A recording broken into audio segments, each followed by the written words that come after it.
Hello and welcome to cryptoTV. I'm your news host Parvati Nirban and let's get into the world of crypto with English News Bulletin. Let's have a look at the headlines first. Standing Committee on Finance meets Indian crypto players. Cryptocurrencies rise mirroring US stocks, Bitcoin trades above $39,000. Ex-Moonbirds COO Ryan Carson's NFT fund sees $40 million in commitments. Valkyrie launches new Avalanche-focused trust VAVAX. Starbucks teases Web3 platform in NFT announcement. Binance secures regulatory approved in France. LIDO briefly becomes top DeFi protocol by TVL with $20 billion staked. Members of the Parliamentary Standing Committee on Finance are participating in a two-day meeting organized by Blockchain and Crypto Assets Council in Bengaluru, report said. The two-day meet commenced on May 4 and was being attended by Amar Patnaik, Rajya Sabha MP and national spokesperson of BJD and head of IT wing and other members of the panel. Patnaik tweeted about his attendance at the two-day meet yesterday in Bangalore at the meeting of the Standing Committee on Finance with crypto players along with other MPs. The BACC's board is responsible for overviewing compliance for crypto exchanges with set of self-regulatory guidelines which prevent against money laundering, terrorism financing, and other illicit activities. Several Indian crypto exchange heads, including CoinDCX CEO Sumit Gupta and CoinSwitch Kuber CEO Ashish Singhal, were present at the meeting. However, the details of the meet haven't been made public yet. Cryptocurrencies rose tracking higher closing of US stocks after Federal Reserve Governor Jerome Powell's statement on the trajectory of further rate hikes and economic conditions. Fed announced it would raise interest rates by 0.5 percentage point and begin to shrink its $9 trillion asset portfolio next month. Investors had widely expected both decisions heading into the conclusion of the central bank's policy meeting. However, investors were relieved after Powell said the Fed wasn't actively considering raising interest rates by 0.75 percentage point at a future meeting.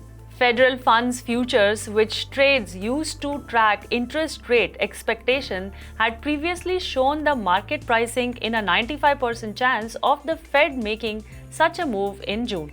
Stock soared after Powell's remark, with the Dow Jones Industrial Average finishing up 2.8%, marking its biggest one-day gain since November 2020. The S&P 500 jumped 3%, posting its best day since May 2020, while the Nasdaq Composite climbed 3.2%. Bitcoin was recently seen trading at around $39,600, up over 4.4% in the past 24 hours. Ether, the second biggest cryptocurrency, traded around $2,900, up over 5% in similar time span. Other major altcoins too traded higher.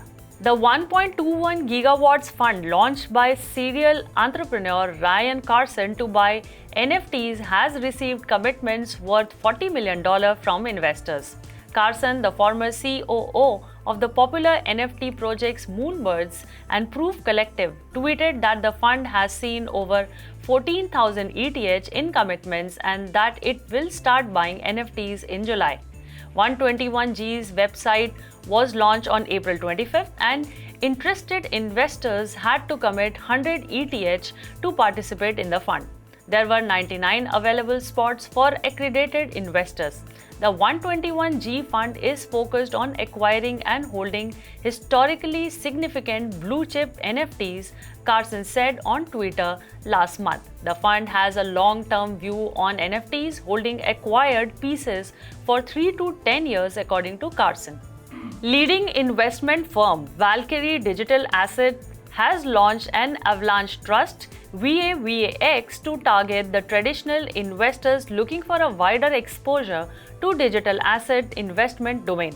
Investors are required to pump in a minimum of $25,000, and the firm has already secured $25 million for a single asset trust, as per reports.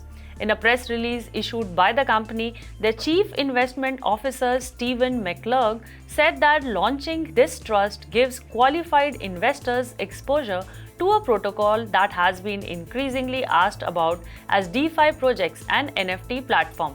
The primary investment objective of the trust to offer investors access and exposure to the digital asset in an insurable, cost-effective manner, the firm said in an announcement. Starbucks Corporation, an American multinational coffee chain, plans to launch a series of non-fungible token collections, according to a company blog. The popular coffee chain says its NFT will provide unique experiences, community building, and customer engagement, complementing its current app-based digital ecosystem, according to the post. In addition to just NFTs, the company alluded to a full-fledged Starbucks digital community Web3 platform, possibly tied to mobile payments in-store.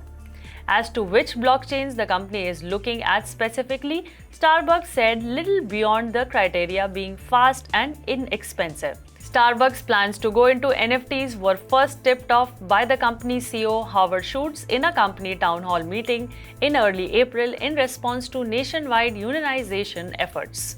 Binance, world's largest cryptocurrency exchange by trading volume, has secured regulatory approval in France, according to a press release from France capital market regulator, the AMF.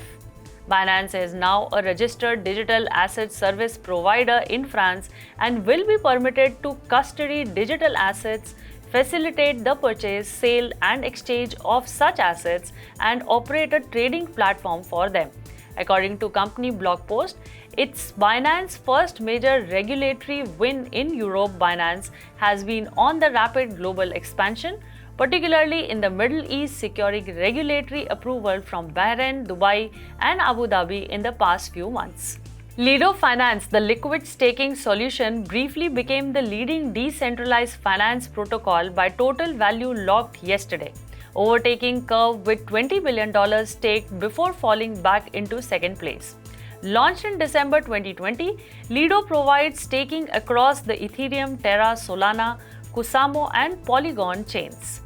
Lido is responsible for approximately 9.28% of all value locked across the DeFi sector, with $200.96 billion being staked across all chains. More than 30% of all Ether staked on Beacon chain is staked via Lido. Following the milestone, Lido funding member Jordan Fish wrote on Twitter, "Very grateful to have spent the last decade surrounded by excellent people that did excellent things." Since launch, Lido has paid out $439 million in staking rewards to more than 104,000 stakers. The protocol currently offers yields of 3.6% on ETH and as high as 25.9% on Kusama. That's all for today's news. For daily news and updates of crypto world, don't forget to watch English News Bulletin twice a day only on cryptoTV. I'm your news host Parvati Nirvan, signing off for now. See you tomorrow, same time. Have a wonderful time.